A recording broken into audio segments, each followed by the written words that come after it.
Assalamualaikum teman-teman, apa kabar semuanya? Hari ini kita kembali lagi di mata kuliah kimia dengan menggunakan sistem kuliah online. Kali ini kami dari kelompok 8 yang beranggotakan saya sendiri, Rewinta Diastari, Dewi Sarvika, Leni Sapriani, dan Siti Zahriyati.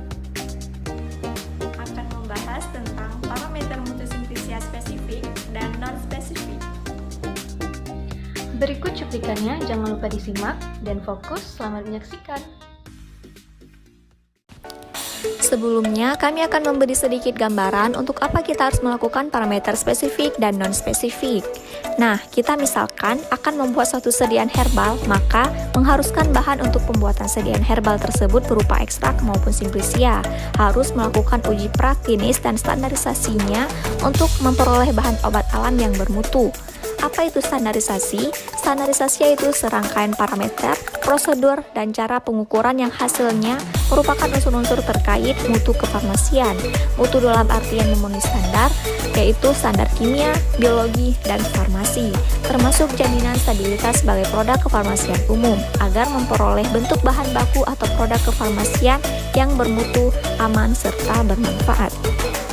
Nah, bahan baku obat ini dia akan berasal dari lahan pertanian maupun dari tanaman liar. Jadi, kandungan bahan kimianya ini tidak dapat dijamin selalu konstan karena adanya berbagai variabel yang dapat mempengaruhi jumlah dan kandungan bahan kimia dari tanaman tersebut.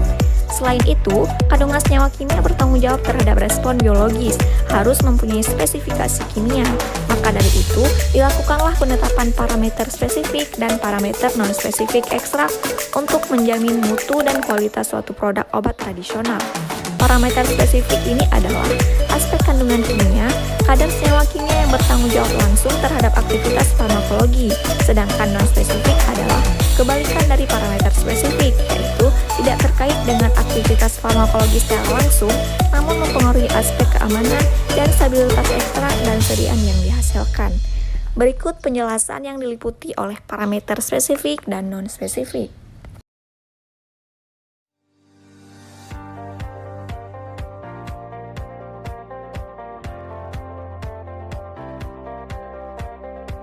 Apa itu parameter spesifik? Parameter spesifik adalah aspek kandungan kimia kualitatif dan aspek kuantitatif, kadar senyawa kimia yang bertanggung jawab langsung terhadap aktivitas farmakologi tertentu. Parameter spesifik meliputi 1. Parameter identitas ekstrak. Parameter ini meliputi deskripsi tata nama antara lain nama ekstrak, latin, dan bagian tumbuhan yang digunakan. 2. Parameter organoleptis meliputi penggunaan panca indera dalam mendeskripsikan bentuk, warna, bau, dan rasa. 3. Parameter senyawa terlarut, yaitu melarutkan ekstrak dengan pelarut alkohol atau air untuk ditentukan solut identik dengan jumlah senyawa kandungan secara gravimetri. 4. Kromatogram, yaitu memberikan gambaran awal komponen kandungan kimia berdasarkan pola kromatogram dan dibandingkan dengan data baku.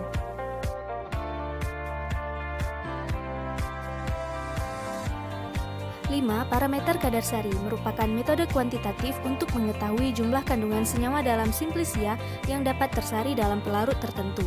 Parameter kadar sari terbagi dua, yaitu kadar sari larut air dan kadar sari larut etanol. Parameter non-spesifik adalah segala aspek yang tidak terkait dengan aktivitas farmakologi secara langsung, namun mempengaruhi aspek keamanan dan stabilitas ekstrak dan sediaan yang dihasilkan. Parameter non-spesifik meliputi 1. Susut pengeringan adalah pengukuran sisa zat setelah pengeringan pada suhu 105 derajat Celcius selama 30 menit sampai berat konstan. 2. Bobot jenis, yaitu massa persatuan volume pada suhu kamar tertentu 25 derajat Celcius yang ditentukan dengan alat khusus pignometer. 3. Parameter kadar air. Parameter kadar air yaitu pengukuran kandungan air yang berada di dalam bahan. Pada parameter kadar air ini menggunakan 3 metode. Yang pertama ada Karl-Fischer, yaitu menggunakan titrasi dengan senyawa Karl-Fischer. Yang kedua ada destilasi azeotrop, digunakan dengan senyawa azeotrop yang memiliki titik didih lebih rendah dan lebih tinggi dari penyusunnya.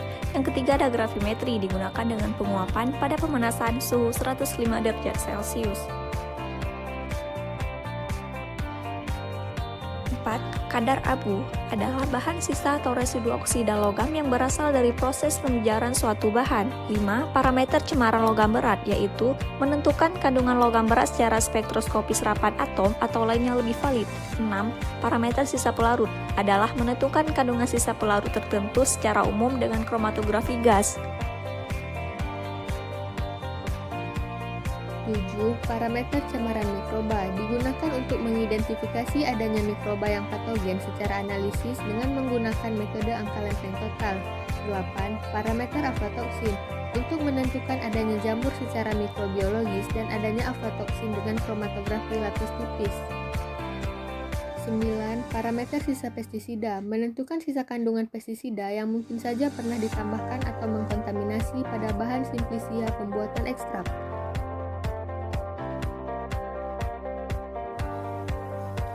Sekian presentasi dari kami, silahkan ditanggapi dan jika ada yang tidak jelas silahkan ditanyakan. Mohon maaf jika penjelasan singkat karena waktu yang singkat dan padat, semoga bermanfaat.